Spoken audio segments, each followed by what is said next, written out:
The Seattle Seahawks offensive line is a bad joke that's been repeating for years, and now with Sam Darnold squarely in the crosshairs, it could be a tragedy waiting to happen. This is Ethan Carter, and today the burning question is this O-line gonna bury another promising season? Is Gray Zabel hope, or just a placebo? Kenny McIntosh went down, and the answer was a safety at running back? We've got veterans coming to the defense, but will it be enough? And what the heck is this coaching staff cooking up with the backfield? The signs are clear. But what do they really reveal about the Seahawks' future?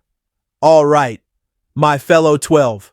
Before we dive into today's breakdown with all the latest on our Hawks, a quick favor from me to you. If you're a regular here on the Seahawks Insider Report, if you dig our analysis and you haven't subscribed yet, please hit that subscribe button. It's huge for the channel and helps our Seahawks fan community keep growing.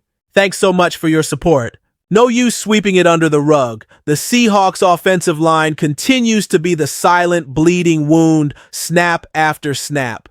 In 2024, this unit was the weak link that sabotaged a top 10 defense and torpedoed any playoff hopes, even with 10 wins on the board. Now, with Sam Darnold arriving and a new coaching staff, everyone expected a clear sign that this problem would be tackled head-on. But what did we see? One reinforcement, just one, Gray Zabel, a rookie, and that's it. The hope for the O-line rests on a 22-year-old kid, and that veteran fan isn't just concerning, it's irresponsible. Bleacher Report was blunt. The offensive line remains the biggest hole on the roster. They gave up 54 sacks in 2024. That's right, 54. Anthony Bradford, who's still fighting for a spot, was personally responsible for 8 of them. And the supposed pillar of the unit, Charles Cross, has given up 13 sacks in the last 2 years. Does that inspire confidence in you? Because for me, it doesn't even inspire emotional stability. And that's where the dilemma kicks in.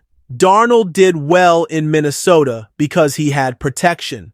With the Seahawks, if he can't even get time to throw, all that optimism just turns to dust. And we're not talking about scrambling or broken plays here. We're talking about protecting the quarterback within a new system with an offensive coordinator who demands quick reads and precision. Gray Zabel might be a promising piece, but he's still going to make a ton of mistakes, and he can't carry the responsibility of saving the entire line. So here's the painful question. Does the front office even know what they're doing? Because insisting on keeping pretty much the same line that already failed, betting on internal development and a rookie, is playing with the patience of those of us who remember Walter Jones protecting Matt Hasselbeck with a rock-solid reliability that seems like a legend now. I know a lot of you, like me, remember the respect our line commanded in the 2000s. Today, opposing defenses come in hungry and almost always leave well-fed. The frustration isn't just technical, it's emotional, because we know there's talent elsewhere on this roster. But without protection, nothing works. Not the run game, not play action, not screen passes, nothing. The risk is too damn high. And the worst part? It's predictable. But if the line is scary, the Seahawks' next decision is even weirder. Because when you lose a promising running back, you'd expect them to go out and get someone in the same position, right? Well, guess what? They did the exact opposite. A move that seems like an April Fool's joke, but it's very, very real. You lose a running back in training camp with a suspected torn ligament, and you respond by signing a safety? That's right. Not a typo. The Seahawks front office's decision was to turn DK Kaufman, a former college safety, into a professional running back. The insanity is real, and it was announced like it was totally normal. Kenny McIntosh went down, and yeah, it's a significant loss. The guy was battling for the 3rd spot in the backfield, but he had value. Last season, even with limited opportunities, he showed efficiency.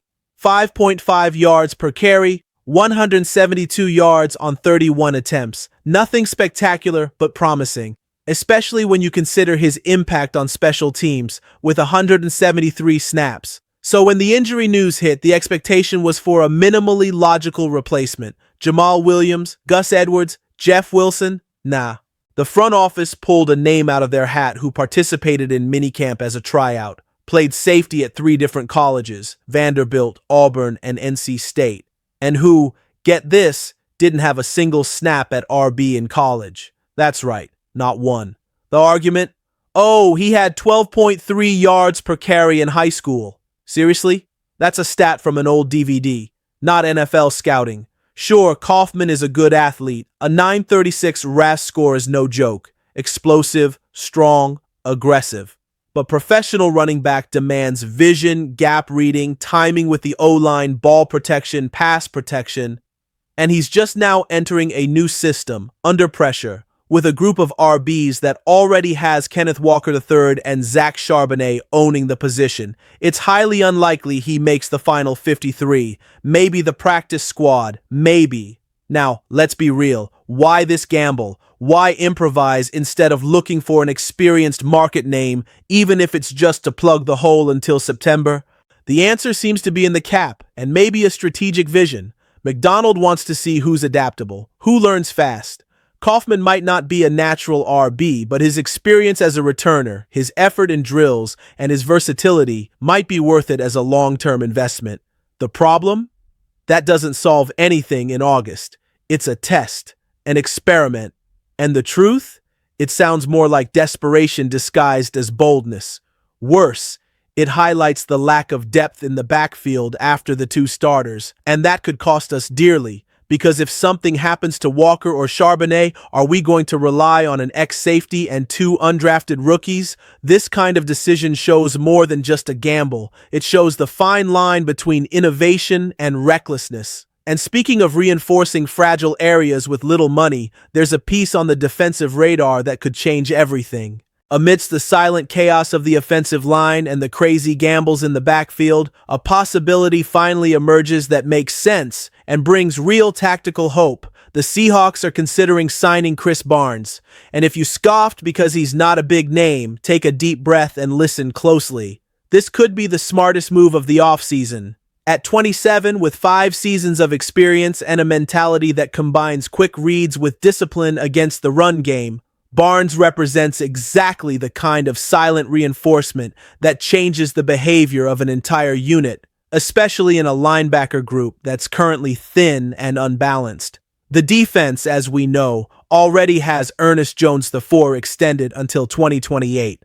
A natural leader, physical, technical, cerebral, but even he can't do it all alone, and putting the burden of leading an entire defense on one player's shoulders is repeating past mistakes, like we did with Bobby Wagner in his final years, when the surrounding structure just couldn't support his genius anymore. Barnes' potential arrival would bring not only depth, but also freedom for Jones to shine even brighter. And the fit with defensive coordinator Aiden Durda's system is almost perfect. Durda values speed, communication, and execution.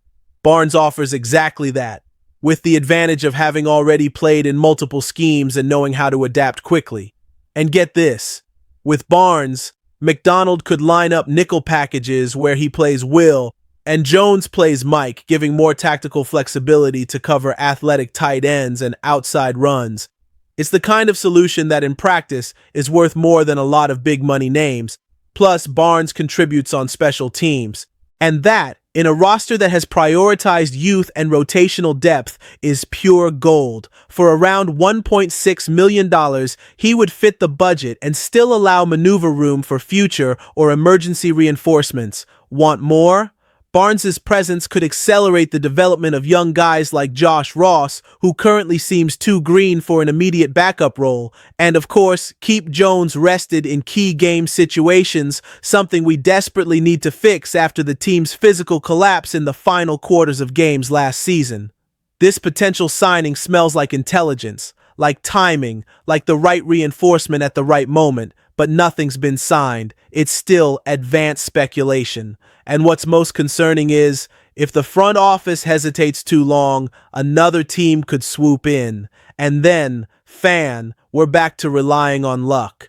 Now, while this signing remains unconfirmed, news that started as a tragedy might be hiding the biggest relief of the week. And it has to do with a player who, if healthy, changes our entire offense. You know who I'm talking about, right? Kenneth Walker III is back. And my friend, He looks like a hurricane ready to wipe out entire NFC defenses. Amidst the headaches we've got with the offensive line, injuries, and questionable gambles, finally an encouraging image. Our RB1 is healthy, explosive, and more motivated than ever.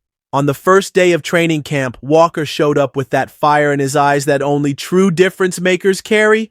And I'm not just saying that, it was Coach Mike McDonald himself. He's in a great place, mentally. He did everything we expected of him from the get-go. A great first day. Those who watched practice reported crisp cuts, insane acceleration, and that burst off the line that separates a common RB from a true game changer.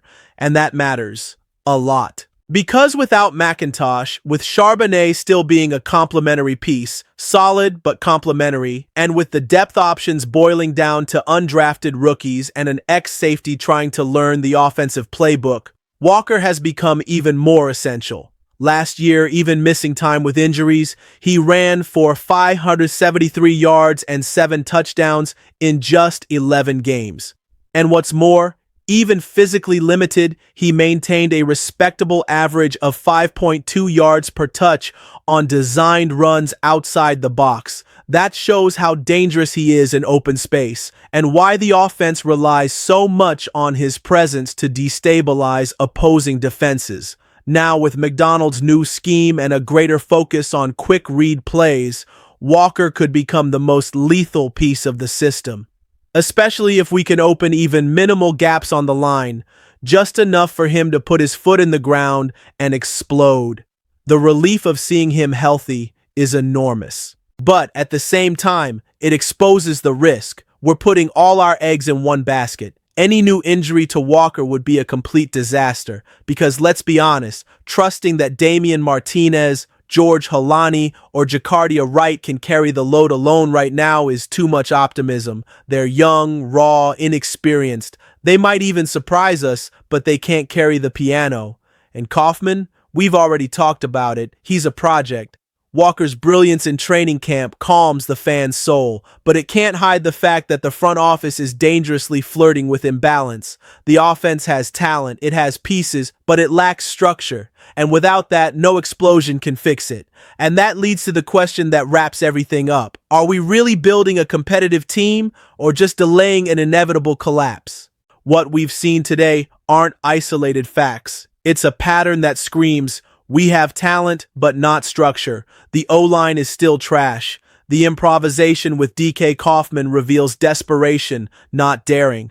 Chris Barnes would be the most rational reinforcement of the offseason, and he's still a maybe. And Walker, brilliant, but fragile alone. We're on top of a beautiful castle made of sand. The nagging question is, are we building a contender or just putting cheap lipstick on a stagnant roster? The veteran fan can tell when they're trying to pull one over on us. So, brother, do you see real hope or just a smokescreen of deception?